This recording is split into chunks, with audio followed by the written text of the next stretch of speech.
வீட்டுக்கு வீடு சூரிய ஒளி மின்சாரத்தை தருவதுதான் எஸ்பிசி சோலார் டெக்னாலஜியோட முதன்மையாக நோக்கமாக கொண்டு செயல்பட்டு வருகின்றது. இதுல ஒவ்வொரு காணொலியிலையும் ஒவ்வொரு பயனாளர்கள் அல்லது சூரிய ஒளி மின்சாரத்தை பத்தி தெரிகிறவங்க பல வினாக்கள் கேட்டுட்டே இருக்கிறாங்க. முதன்மையாக அப்ப அங்க இந்த எஸ்பிசி சோலார் டெக்னாலஜில யாரெல்லாம் ஒரு நுகர்வோரா இருக்கிறாங்களோ அந்த நுகர்வோரோட பயனை நாங்க பயனாளர்கள்ட்டே நேர்காணல் செய்து கொடுக்கிறோம். அந்த வகையில தமிழ் ஆசிரியர் அலெக்சாண்டர் நம்மோட இணைந்திருக்கின்றாங்க. ஐயா வணக்கம். வணக்கம் ஐயா. பயனை நாங்க ஆசிரியர் பணி அறப்பணி அதற்கே தன்னை அர்ப்பணி என்று சொல்லுவாங்க. அந்த வகையில இன்று நீங்க ஒரு பசுமைக்கு ஒரு எக்கோ ஃப்ரெண்ட்லியா நீங்க இருப்பது பாராட்டுக்குரியது. வாழ்த்துக்களும் பாராட்டுகளும். இப்ப உங்கள்ட்ட ஒரு பிரதானமான ஒரு வினா, ஏன்னா நீங்க ஒரு நுகர்வோரா மட்டும் இல்லாம இந்த தொழில்நுட்பத்துல நீங்க ஒரு பயனாளராகவும் இருக்கிறீங்க. நீங்க அது மட்டும் இல்லாம எக்கோ ஃப்ரெண்ட்லிலாம் எப்படிலாம் உங்களோட வீட்டை கட்டமைக்க முடியுமோ அந்த அளவுக்கு நீங்க கட்டமைச்சிருக்கிறீங்க. அதுல முதன்மையாக ரொம்ப போக்கஸ்டா நான் உங்கள்ட்ட கேட்கறது ஆஃப் கிரிட் ஆன் கிரிட் ரெண்டு முறையுமே நீங்க வீட்டுல போட்டு இந்த சூரிய ஒளி மின்சாரத்தை கையாளுறீங்க. அது குறித்து நீங்க எடுத்து சொல்லுங்க. அப்ப நம்ம பொறுத்தளவுல ஐயா சொன்னது மாதிரி ஆன் கிரீடு ஆஃப் கிரீடு முதல்ல நம்ம பொதுமக்கள் அதை புரிஞ்சுக்கணும்.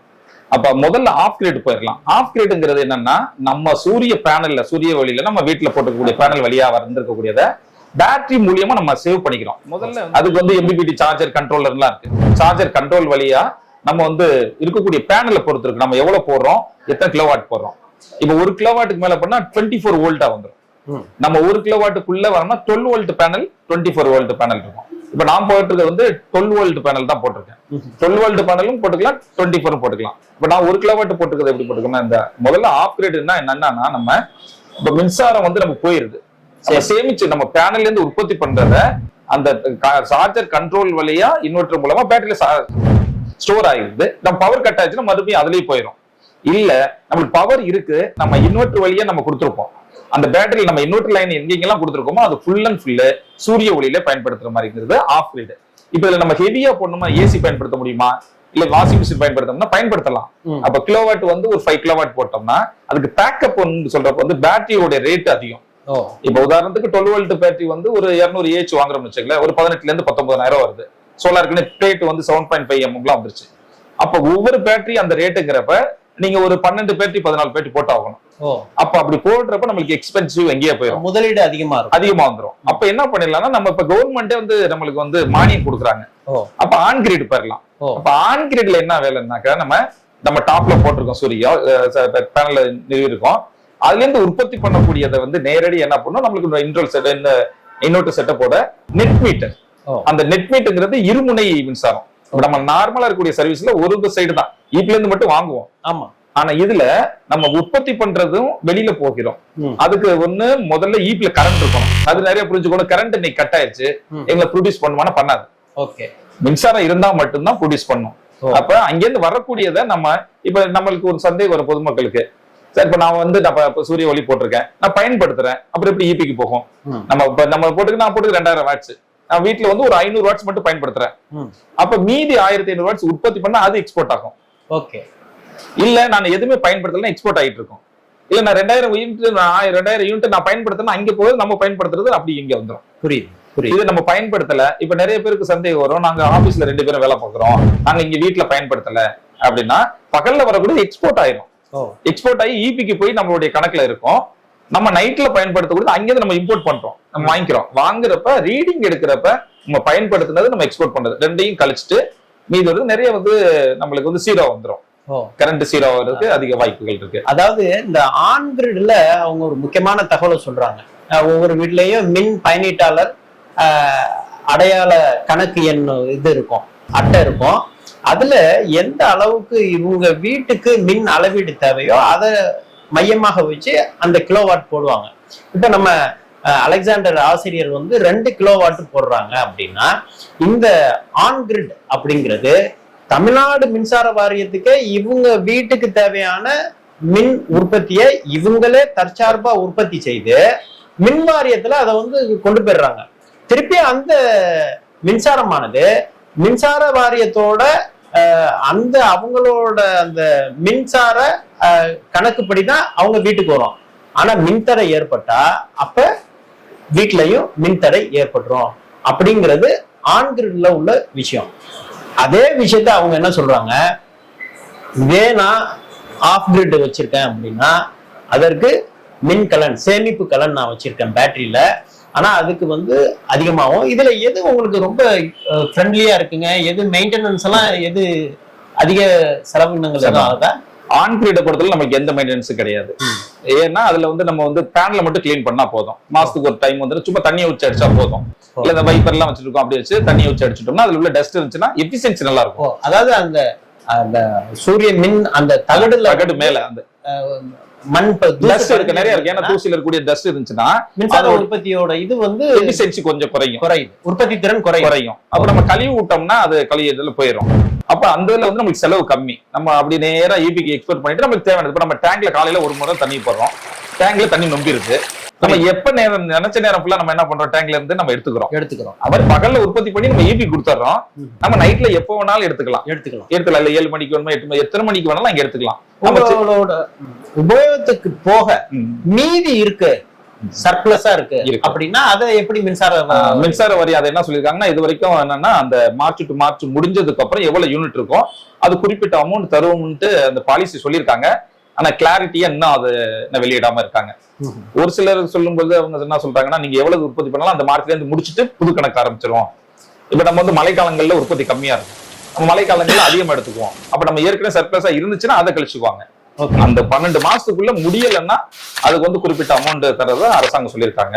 அது ஆன் கிரிட் நீங்க சொல்லிட்டீங்க. ஆஃப் கிரிட்ல என்ன மாதிரி உள்ள மெயின்டெனன்ஸ்?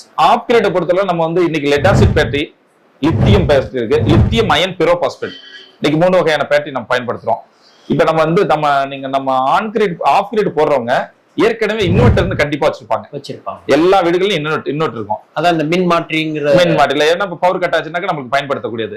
அப்ப அதுல நம்ம அதிகமா செலவுனா பேனல், சார்ஜர், கண்ட்ரோலர், இந்த 2 மட்டும் போட்டோம்னா அதே இன்வெர்டர் நம்ம பயன்படுத்திக்கலாம். நம்ம சோலார் இன்வெர்டர் இப்ப தனியா வந்துருச்சு. புதுசா போடுறவங்க இன்வெர்டர்லயே சோலார் இன்வெர்டர் வாங்கிக்கலாம். 1 கிலோவாட் நிறைய கம்பெனி இருக்கு, கம்பெனி பேர் வேண்டாம், நிறைய கம்பெனி இருக்கு. அதுல MPPT இருக்கு.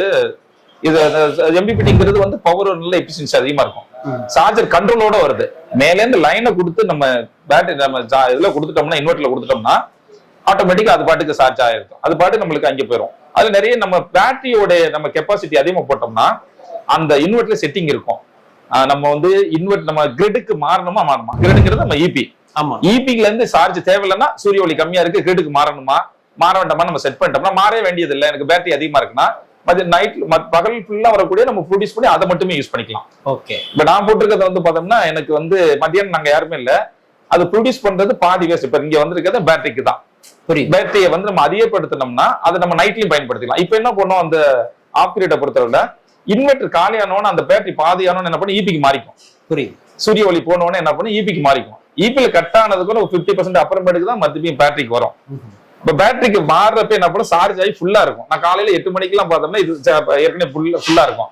அப்புறமா சூரிய ஒளி வர்றப்ப போயிட்டு இருக்கப்ப நம்மளுக்கு நிறைய வேஸ்ட். அப்ப பேட்டரியை பொறுத்தவரை அதோட பராமரிப்புக்கு இந்த வாட்டர் இதெல்லாம் நம்ம லெட் ஆசிட்னு சொன்னோம்னாக்க ஒரு 6 மாசத்துல இருந்து 7 மாசத்துல அந்த இது கொடுத்துருப்பாங்க, ஃப்ளோட் கொடுத்துருப்பாங்க.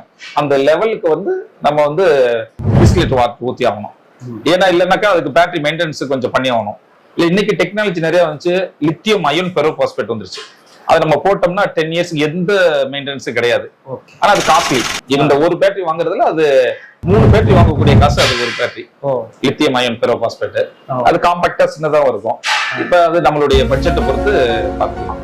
அதாவது இப்ப எஸ்பிசி சோலார் டெக்னாலஜில ஒரே இல்லத்துல ஆஃப் கிரிட் ஆன் கிரிட் உள்ள ஒரு நுகர்வோரா ஒரு கட்டமைப்பை ஏற்படுத்தக்கூடியவரா நீங்க இருக்கிறீங்க, மின் உற்பத்தியும் செய்றீங்க.